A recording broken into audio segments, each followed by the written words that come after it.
Welcome to tonight's webinar on differentiating text to create rigor and relevance for all readers grade 4 through 12. And I'm really glad that you could join us. So here's what we're going to do tonight in our webinar. The first thing that we're going to do is talk about text complexity. There's a lot of misunderstanding about text complexity. So I want to really dispel a lot of that misunderstanding about what text complexity is. And we really need to understand that because it's directly linked to how we differentiate text. And then samples of differentiating text for your students in your content area. I'm going to talk about that. And then the last thing is why it matters and why it actually raises achievement when we do differentiate text for our students. It has a huge impact. And the other thing that I'm going to do too, I didn't have that bullet point, but as a teacher, I'm always revising my lessons as well, is resources. How do I get my hands on text that I can use with my students and to create that variety of text and to differentiate text? So the first thing that we're going to look at is what makes a text complex and what are factors that can make text challenging for students. So how many of you would you say are familiar with a Lexile score? You can go ahead in that question area and just say yes or smiley face or something like that, because there's a lot of misunderstanding actually about Lexile, and a lot of schools use that, or they use accelerated reader scores, things like that. So what I'd like you to do, just let me know, heads up, heads down. Oh yeah, some of you guys are kind of familiar. Yes, yes, yes, somewhat. Okay, great. So what I'd like to do is let's think for a moment about what factors that can make a text challenging for students. Why are texts so difficult for students? And I bet everyone who's on the webinar right now, the reason why you're here is because all of your kids are not reading on the same level. And there's oftentimes this assumption that they are, especially when we're using textbooks. And again, I want to remind everybody that, a textbook is really a resource. It's not the source for a course or a curriculum. So what would you say, and just type it again in that question area, what factors can make a text challenging for kids? So just go ahead and type that in whenever the spirit moves you. It's interesting when I'm live with a group and we talk about text complexity, I kind of play a parlor game and I say, at the count of 3, we're all going to shout out, we're all going to blurt like at church when the spirit moves us, and we're all going to shout out what we think the number one factor is. And I would say over 90% of the room, without question, is vocabulary. Vocabulary, especially when we start getting into middle school, 4th grade and up, when we start delving more into content and discipline, it gets really challenging. And Sarah, I agree, length of the book, length of the text, so that gets into stamina. And Kaylee, yeah, absolutely. The content, if kids don't have background knowledge, and figurative language, yes, Leslie, because that's more inferential, that has more demand on students as far as comprehension. Okay, so here's what text complexity boils down to. And it's also, if you're from a Common Core state, or even if you're from a state like Arizona who says that they're not Common Core, but they really are, there's a whole appendix available at corestandards.org. And there they have a whole appendix that explains what text complexity actually is. It's 3 parts, and I like to use a 3-legged stool as kind of a metaphor for it. And text complexity is made up of 3 parts. All of these are 33.33333%. The first is quantitative measures, all right, and we'll talk about that. And then the next are qualitative dimensions. So Candace and Kaylee, when you're talking about a background, that's embodied within qualitative dimensions. And then reader and task considerations is the next part. So all of these are worth 33.333%. And what's been happening is we spend a lot of time over here on quantitative measures. That's where Lexile scores lie. So quantitative measures and factors are those aspects that are difficult usually or impossible for a person to evaluate efficiently. So if there's any old timers online like me, you might remember Fry's readability graph, and that's an example of one of the first quantitative measures. But examples include like word length or frequency, sentence structure and length, and text cohesion. And they're typically measured by computer software. So when we get more jargony, like we do in disciplines, starting, at the end of third grade, really starting getting into it in fourth grade and up. And we're getting into more of those tier 3 vocabulary words, as Marzano would refer to them. That really raises Lexile. And once kids really hit a Lexile of like 900, 950, the complexity really starts coming into the qualitative dimensions, which we'll talk about in a moment, and also the reader and task considerations. And this is particularly prescient for our academically accelerated kids and our gifted kids, is that a lot of times folks will just focus on the Lexile, but the fact of the matter is that there aren't a lot of texts that are over 1,000 on Lexile. Those texts tend to be in very jargony kinds of materials, very discipline specific materials like Scientific American, National Geographic, tend to have very high Lexile scores. So Lexile and quantitative measures really get at the decoding. And I bet so many of you out there, and you could just give me a smiley face or a frowny face in response, that really gets into decoding. So your kids can decode, but then when you start asking them what the text is about, they have no clue. And I bet a lot of you have students like that. They can decode like crazy, but they're not comprehending. Okay, so that's what the next part really gets into. Those are the levels of meaning. So literary texts in particular, there's a lot of inferences in literary texts, a lot of figurative language, and then purpose. So how I read a science article in an informational text, or how I read an opinion piece, that has to go with purpose. And purpose has a huge impact in how we understand informational texts. And then, of course, structure. The way in which I read a sonnet, a 14-line poem, is different than how I read a math problem. So I have to understand those structures in order to start unraveling the meaning of the text. And then language conventionality and clarity.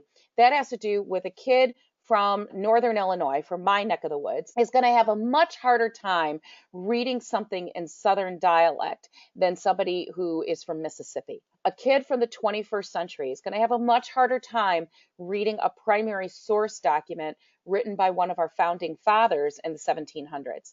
And then, of course, knowledge demands.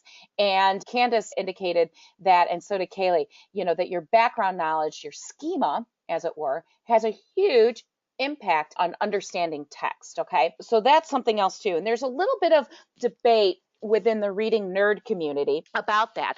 How much background knowledge do we give kids in order for them to make sense of the text? And there's some folks in the reading arena who would argue that we need to not give them so much, because that's the whole point, is that they've got to unravel the meaning of the text. But for me, I work in classrooms all over the US and also internationally. And what I find is that we have so much diversity, not just diversity in ethnicity, but also in background, huge diversity in background. And we just can't assume what the kids know. So here's an example. A former student of mine who teaches on the Northwest Side in Chicago, she was sharing with the kids an article. It was a evidence-based argument assignment that the kids were doing, and it was about 9/11. And now remember, the kids in her sophomore class, I think, were born the year of or right after, like in 2002, of 9/11. They had no idea what she was talking about. And then when she started explaining it to them, they said, oh, Miss Hammer, so you mean like it's that news broadcast where the planes are flying into those skyscrapers? They had no idea that that was the World Trade Center. They had no idea that that was connected to 9/11. They had no idea that that was connected to what's happening right now in Iraq and Afghanistan and in the Middle East in general and ISIS. So there you go. And that's just what we're talking 16 years ago, and it might as well be the Trojan War. So we can't assume what they know. And I'm a big believer in that we have to give some background knowledge, because even just a little bit of background knowledge is going to unlock text for kids. And then the last is reader and task considerations, and that's motivation, knowledge. There's been a lot recently coming out about growth mindset and literacy achievement. And those of us who have been teachers, educators for quite some time, it's like, well, yeah, how you feel about your reading and how you feel about your learning has direct impact on achievement. And then assessments are made on reader and task considerations are usually best done by the teacher. You're the best one to kind of figure out what a student's knowledge and experiences are and how to connect text with the kids. So here's why you can't just depend on Lexile. This is the best part of tonight's webinar. Some of you may be familiar with the novel Twilight, wildly popular just a few years ago. And some of us might question the literary value of that novel, but it was widely popular. Twilight has the same Lexile score as Captain Underpants, which is what I'm reading my 4-year-old grandson these days. Same Lexile score. Here's another example. Hunger Games has a lower Lexile than Stuart Little. And then, of course, my personal favorite is 50 Shades of Grey, the book that nobody says that they read, has the same Lexile level as Charlotte's Web. So this is why we can't just depend on Lexile. And to give you an example for reader and task considerations, let's say that I'm reading two texts that are the same Lexile level. The first text is my 1099 form and how to fill it out. And then my second text is my winning Powerball ticket and how I claim my prize. So which one, of course, will I be more motivated to read? And this is where choice really comes in. Choice has a huge impact on motivation for kids. Huge, huge, huge. And there's a lot of work that's been done in that area, especially by Jeff Wilhelm and Michael Smith, pointing to the value of choice and choice in reading materials. And that doesn't mean that anything goes and it becomes the Wild West. What it means is that we give kids choice within our content areas. And I'm going to give you some examples of that in just a moment. All right, so when we're differentiating text, we want to make sure that we're meeting the needs of diverse readers. Now, with that, I'm going to give everybody the caveat, all right? Saturday night is for us. It's for us, it's for our lover. It is not to differentiate, adapt texts all over the place, to grade papers, to write curriculum. That is not what Saturday night is for. So we differentiate texts as much as we possibly can. And one of the key ways that we can differentiate text is choice. Kids generally pick what they can handle. It's like Goldilocks and the Three Bears. Goldilocks is going to pick the porridge that is just right. So do kids. Now, you do have some exceptions to that. Sometimes you'll have, the smartest or the best reader in the class who decides to pick Pat the Bunny. That's a separate conversation that you have with that student. But generally, kids will pick what they can handle. And I will have kids who are so interested in a book that they'll pick it, even though I think it's going to be too hard for them, but they're so motivated to read it that they're able to get through that text. And if they're reading with peers who select the same text, huge impact. And this is where audio support too is also very helpful. So we want kids to be better readers in the different disciplines and our subject areas. And then we want really, engaging things to read as well. So we want real texts that kids are going to read. Some of you who teach 4th and 5th grade probably encounter this more, but those leveled readers that usually come with textbooks, I always give cautions on those because the kids are not really motivated to read them because they're not authentic texts. They're not something that I would go find on Amazon or at Barnes and Noble. So we want to make sure that kids are reading things that are engaging and interesting to read, because when they do, that impacts affect and growth mindset. So if they have all these positive experiences with reading, they tend to want to read more. And that's something that I find with intervention, with middle school and high school in particular, is that kids had pretty negative experiences with reading. And so much of what we have to overcome is just attitude about reading. And again, that's where choice comes in. So a couple of pointers is, again, kids choose their own materials. Did I say that? And then we have small groups that are really based on student choice, and flexible grouping, which is actually a tenet of differentiated instruction, and also response to intervention too, or multi-tiered intervention, is that flexible grouping, basically you can group kids according to ability, choice, or readiness. And choice always wins, in my opinion. Choice always wins as far as questions to be answered, text to explore. And of course, ability and readiness, of course, we have to group kids in those areas too if there's a skill that we need to intervene and provide intervention for. And then grouping is based on text choices, and that gets to that last bullet, not by ability or other tracking. Tracking kids according to Lexile scores, I would caution folks on that. I would say that that's a picture, it's a snapshot into what kids can do, but it's not the final answer. So be cautious on that. So here's an example of what I'm talking about how to differentiate text. So let's say that I'm an ELA teacher and I have an essential question. And my essential question is, what are the limits of friendship? All right, so that's my essential question. I want kids to explore that question. And I pick 5 texts that the kids are going to read, and they're going to pick one of those texts they choose. So it's a lot, if you're familiar with literature circles, it's not dissimilar from that. But we have an essential question that we're going to explore, and that novel becomes the vehicle to explore and answer that question. So each one of these texts has a different level of text complexity. Scorpions by Walter Dean Myers, that's more on like a 5th grade text complexity level. And let's say too that I'm using this for 7th graders, that this is a 7th grade unit that I'm doing. And then The Outsiders, I'm sure many of you are familiar with it. 8th and 9th graders usually read The Outsiders. So that's more, I would say, on an 8th grade text complexity level. Freak the Mighty, one of my favorite all-time books ever. That one too is probably at a 5th or 6th grade level of text complexity. Of Mice and Men, even though its Lexile level is about 6th grade, its complexity is really at the 9th grade level. And The Secret Life of Bees, when I was putting the unit together, I looked at it and I thought, wow, I've got all Dudester books in here. So I picked The Secret Life of Bees to get the chicks in there. And that happens to be one of my all-time favorite books too. So Secret Life of Bees is probably an 8th or 9th grade text complexity level. So we're not just looking at levels of complexity when we're grouping text, we're also looking at backgrounds, things like that for kids. So like The Secret Life of Bees is more of a rural, small town setting. The Outsiders is more urban, as well as Scorpions. So that's something else too to look at. Here's another example. When is it right and just to challenge authority? So if you were doing like a dystopian kind of unit, and again, I would gear this probably to 8th grade, and The Giver, gosh, it seems like every kid now in 8th grade has to read The Giver. Same thing with To Kill a Mockingbird. That's like standard issue now in middle school.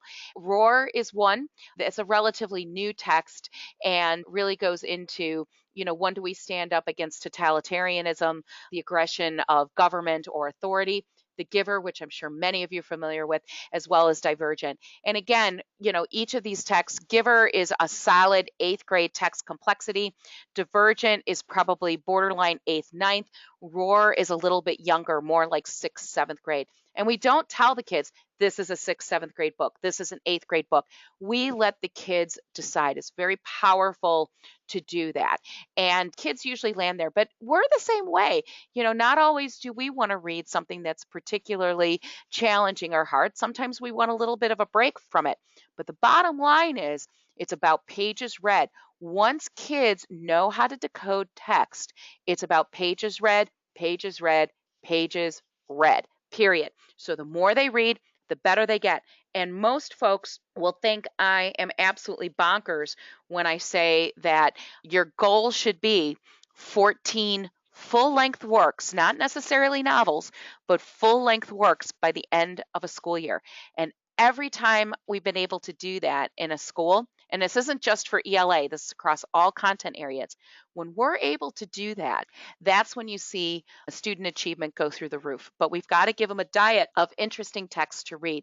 Here's another example too. In the appendix here's my shameless plug for my new book, down here in the lower right-hand corner, I have a whole appendix, and it's about 30 pages of book lists like this for grades 4 through 12.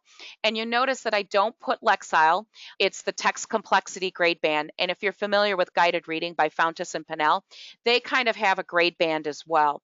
So it's between 6th to 8th grade, and they're all centered around an essential question. So we have topics, so tales of the past nonfiction, otherwise known as informational text these days. So if I'm doing a unit on informational text, I could use this. And, does history repeat itself? So remember, essential questions need to be kind of juicy. They need to be interesting. They've got to answer the question of so what. And you can see that I have multiple texts here that the kids can use. And these are lists that I've put together with some help from some great librarians that I know who help me figure out what's kind of new and go through the text a little bit to figure out what their level of text complexity is. Here's another list too, another sample. And Candace, I saw your question. Full length text does not mean a chapter book or a novel. Yeah, it does. A full length text is meatier, not excerpts. And that's one of the other problems too with anthologies. Most of our anthologies, especially when we get in 7th through 12th grade, are usually excerpts. If we're going to share a chapter of To Kill a Mockingbird, why don't we give them the whole book to read? I mean, it's an amazing book. So full length work, it's like a full science article, a full novel, a full primary source document in social studies. So we want to give kids longer works because in working in classrooms and meeting teachers all over the country, this is something that we're seeing that's chronic everywhere, is that kids don't have the stamina. They're used to reading what's on a screen and then they move on to the next screen. So we want them to really develop that stamina to go deeply into books and, the full 360 degrees of a text. Here's a literary example. So the topic is American poetry. And then the essential question is, how does the culture of the USA influence our greatest poets? So again, you can see that this is an example of an 8th grade. There are some that are lower, like the Sharon Creech has a much lower text complexity. Hate that cat, love that dog. These are a nice kind of like juxtaposition sort of thing. And then again, we have classics in here like Robert Frost, Langston Hughes, E.E. Cummins, but giving them a wide variety of literature or text to examine and read together. Here's some more examples. So like I said, shameless plug for my new book, which you can purchase on KatherineMcKnight.com. I'll put that in the question area so you can go to that link. And that's available there. But again, there's just gobs and gobs and gobs of book lists, because what I find from colleagues is that they want to know what they can put together for their students. Okay, I know a lot of you are probably familiar with Newsela or Newsela, and the cool thing about Newsela, I'm going to switch to my browser. So if it hiccups a little bit, that's just the streaming for the webinar, okay? So let me just get in there. And there we go. Here's Newsela. If you're not familiar with it, there's a free part and a paid part. And the free part, basically what you can do is you can choose text based on Lexile. Now, after my whole 15 minutes about text complexity, I'm showing you something that's based on Lexile. But remember, Lexile is just the beginning part, right? It's just the beginning of figuring out the text complexity for students. So we use that to start and then build from there. We're going to have to look at the other aspects too. All right, it's taking forever, so I won't keep you there forever. But basically what you can do is that you can group texts, and the texts are based on Lexile level. And what's really great about it is that there's also a portion too for Spanish, and also bases it on Lexile level as well. So if you have bilingual students, there's many, many, many articles that are in Spanish, and the different texts and the tasks are aligned with Common Core. Even if you're not a Common Core state, it's still relevant because we're all citing evidence, finding main idea, that sort of thing. So for instance, if I go into arts and culture for 10 points here, so here are the different articles, and it says, why is it important to be mindful about what you post online? Oh my gosh, doesn't like every kid and every adult need to learn that? And when you go into the text, you can see that there's different Lexile levels there. So we got 900, 830, 570. So it actually changes the text. So right now we're at a 1060. If I change it to 830, it changes the Lexile level. And then there's also a writing portion here. Here is a good essential question that the kids can write from there. And then there's usually also a quiz. And all of that is free. And if your kids don't have one-to-one or you don't have a lot of computers, you can also print everything too, which is pretty handy dandy. Here's the next one. Along those lines, if you're not familiar with ThinkCirca, you can get a free account on ThinkCirca. And the thing that I like about ThinkCirca, not just because I'm on their advisory board, but one of the things that's more advantageous than Newsla is that it's based on the text complexity model. So when you go in, you'll want to go, okay, this is my son up here, Colin McKnight. My 16-year-old son has autism. And so we're using ThinkCirca all the time. But let me go back. And similarly, you can group text. And the resources that you want is that you want to go into the applied reading and writing. And there are writing prompts as well. And again, it's based on the text complexity model. And the other really great thing about ThinkCirca is that their articles all have audio support.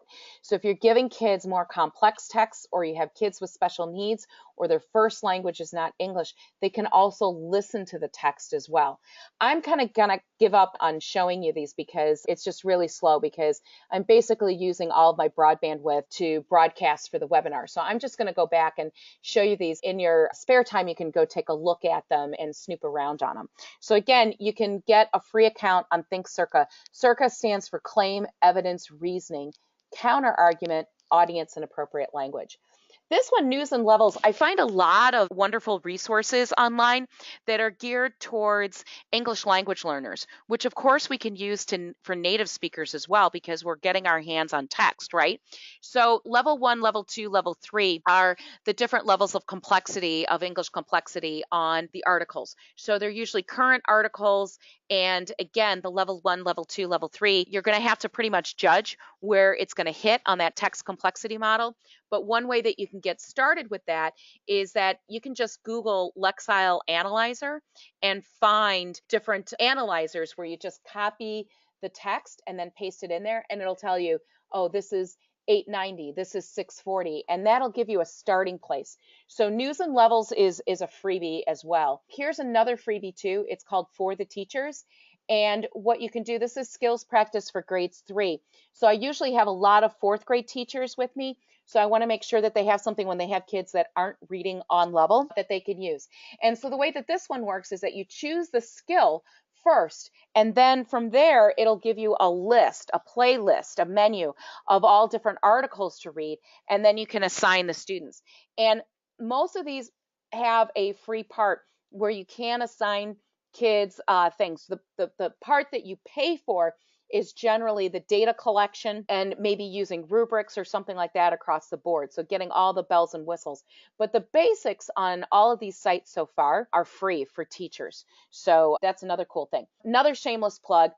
These are all like reading strategies. If you missed my webinar last week on literacy and learning centers, I'm running a back to school special with all these posters with reading activities, how to get kids in centers, and my book for the amazing price of $50. And that's available too on katherinemcknight.com. Don't go to katiemcknight.com because she's in a different profession.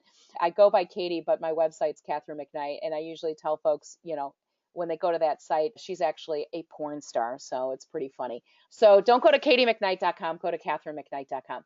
And then Breaking News English is another one too. This is geared towards ELL students, English language learners. 0 is learning the very basics of English. Level 3 is they're developing fluency.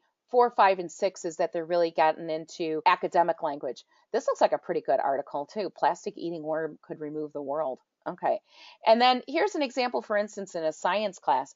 Like let's say that I'm teaching about fungus, right? I want to give kids a choice of different articles that they could read or different resources, but I still want them to all read about fungus and learn about that in an ecosystem.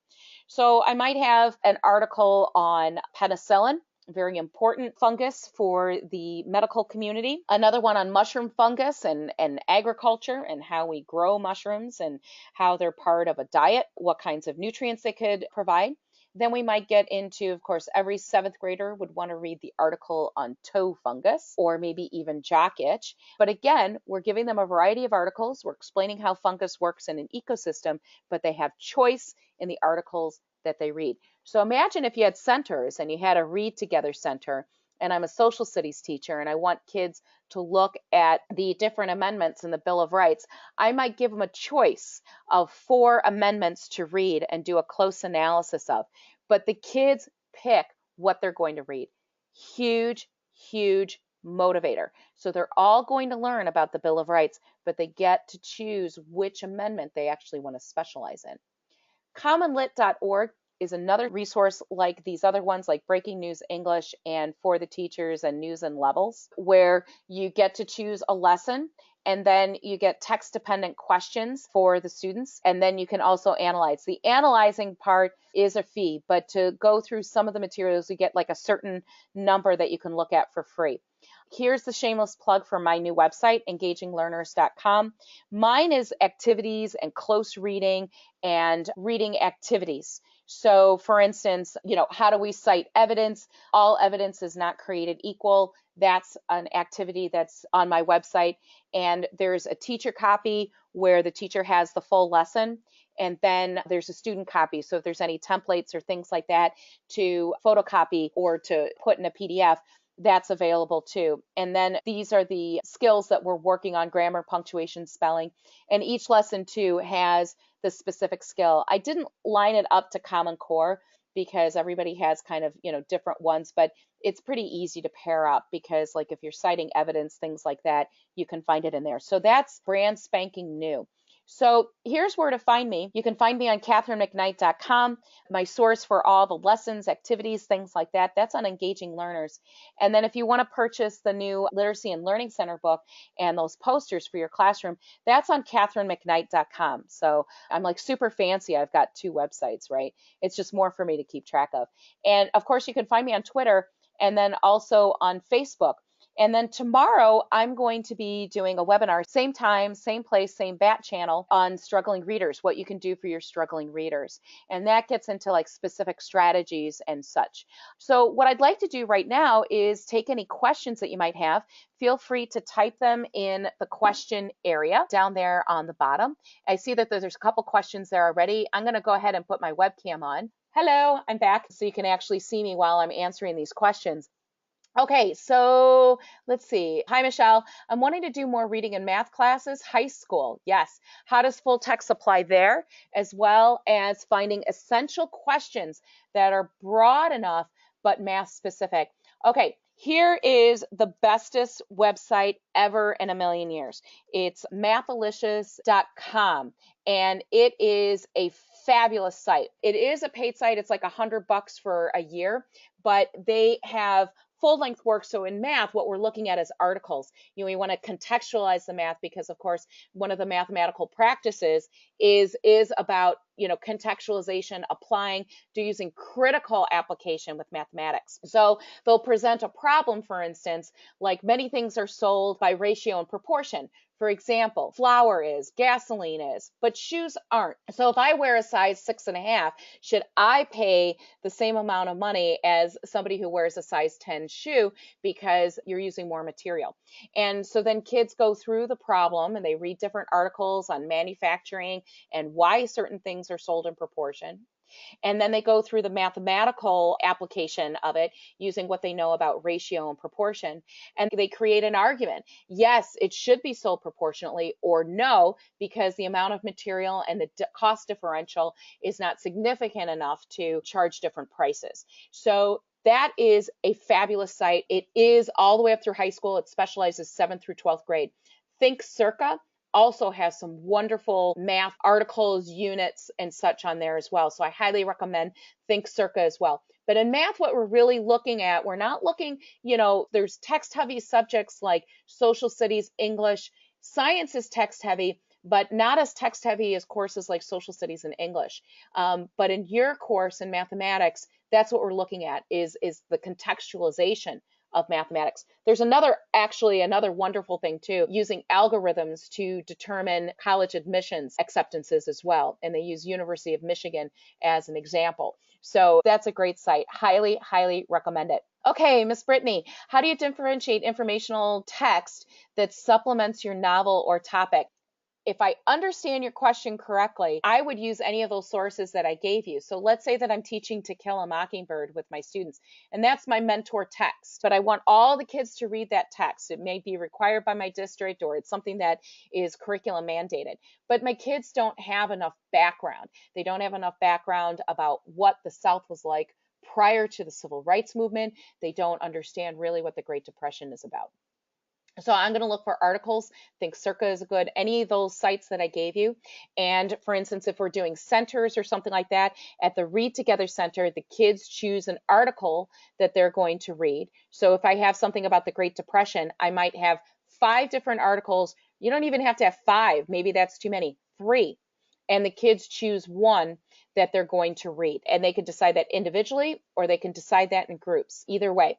And if you come to my webinar, it's in mid-August, about how to get started with centers. That's going to be one of the topics too. But I'm writing that one down, Brittany, because I'm probably going to come back to that too, about, differentiating text. And the same thing, Michelle, like, how do I differentiate text in a subject like math? Because it gets a little tricky there. Math is always a little bit of a different animal in how we approach things as far as developing literacy skills. And then Michelle's got an additional question here. She says, I missed the webinar. Oh, yes, I'm going to post information on that. If you signed up for the webinar, I'm going to be sending it out. There's going to be a rebroadcast of it, a simulcast. So you won't have me live, but you can watch the whole thing. And I will be posting all of my webinars up on Engaging Learners in a couple of weeks when I'm done with the back to school webinar series. So the answer is yes, it'll be rebroadcast at one point. And Karen, yes, you're very welcome. And I think I just answered that. And Brittany says, thank you. What other questions do you guys have? Let me ask you this. What do you think is going to be your greatest challenge as far as differentiating text? And let's set aside resources, right? Are generally always the sticky one. And that's why I post a lot of things. Whenever I find a good resource that is free or relatively inexpensive, like Mathalicious, I plaster it all over the place because, I don't know if anybody saw this, but there was a news article about a teacher holding up a sign by the highway exit and said, need materials or need money for materials for my classroom. And it's just, as teachers, we spend so much money on our own classrooms. Okay. Yeah. You know what, Candace, it's a great idea. I could do one on essential questions. That would be great. I think that's a really good idea. And maybe inquiry. So inquiry and essential questions. Brittany wrote, how would you group your learners with differentiating your text and having them choose? You have your different texts. And as I said earlier, kids, it's like the Goldilocks philosophy of flexible grouping. They tend to pick what they can handle, like over 95% of the time. And I see it over and over and over. You will have kids, though, who pick something too easy. And then you have to have a conversation with them about why they picked that particular text. And usually there's a high interest. And sometimes kids will sheepishly say, oh, I thought it was going to be easier. And I'd let them have a buy on something easier, because all of us want a little bit of a break every once in a while. But it's really those pages read, even if it's a little easy, is still good for them. And resources and time, oh gosh, that is like the greatest challenge, isn't it? Time is that 4-letter word in education that you'll never have enough of. You'll never have enough time. So this webinar is not enough time to tell you everything that I want to tell you about differentiating text, right? I would love to do an interactive where we could all, basically put a differentiated text list together. But yeah, time. And then Candace is writing, biggest challenge is getting text different ability levels that contain content. Yes, absolutely. Another really great resource is the Educator Network on the New York Times. And the New York Times articles tend to be between 6th and 8th grade level on Lexile. But remember, the text complexity is also the task that you're giving kids. And I don't want folks to just think about that Lexile, think about what the kids are doing. So for instance, and this gets into the qualitative dimensions, right, of text complexity. So I have an article from the New York Times that's written on the 6th grade level. An easy task would be answer these 4 multiple choice questions that are basically just recall and knowledge. I can look back at the text and it's a right there question and I can answer it. Okay, so 4 multiple choice questions. That's all you got to do. But a more complex activity that makes that text more complex is find the main idea, and then find evidence that supports the main idea. That's one tier of complexity. And then make it even more complex, we would say, which evidence that the author cites has the greatest support or is the most effective in supporting their claim. And this is what we're talking about. So you can have like a 6th or 7th grade level text, but what you do with the text also raises that complexity. And that gets into the qualitative dimensions and the reader and task considerations. So if I'm reading a primary source document in social studies, and I just have to tell you what the main idea, that is not the same level of complexity or challenge than if I say, which one of these founding fathers was right, Thomas Paine or Thomas Jefferson, and go through each article. What is their argument? What is their supporting evidence? And then you make an argument. Who has the stronger argument? Way higher level of complexity, right? And that's why we just cannot depend completely on that Lexile score. And we use the Lexile score all the time because it's efficient, right? It's fast and efficient, but it's not the best.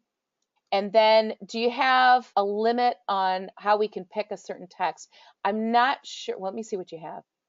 Oh, I see what you're saying. So do you limit it as far as like informational text or literary text, et cetera? All of it has different purposes. So it's really about reading all different kinds of texts. So in science, you're not going to read a lot of literary text, right? That's going to be reserved for ELA and maybe social studies. So you're going to do heaps and heaps and heaps of informational text. Same thing in mathematics. And then Karen, you wrote about the Spanish text. Yes, Newsela, that one that I showed you earlier, is great for Spanish. So not only can you change the Lexile levels in English, but you can also do it in Spanish. That's the only one that I know of right now, but I'm always on the lookout. So if you hear of any, let me know. And the nice thing about that one too, Karen, is that it's a freebie. Newsela is a freebie. Okay, so if you have more questions, up on the screen, I'm more than happy to be contacted. Let me follow up with, yes. Okay, Brittany. All right, now I understand your question. Brittany wrote, I meant, do you have a limit on how many students can choose a certain text since you will give them a few texts to choose from? No, I don't limit it. So if the toe fungus one happens to be the one that everybody wants to read, then I got to make more copies. But if we're reading like a whole length work, like a novel, and I don't have enough copies, I always say pick your top 2 choices. Choice number 1, choice number 2, and choice number 3. If I have to go down to choice number 3, you get your first choice next time.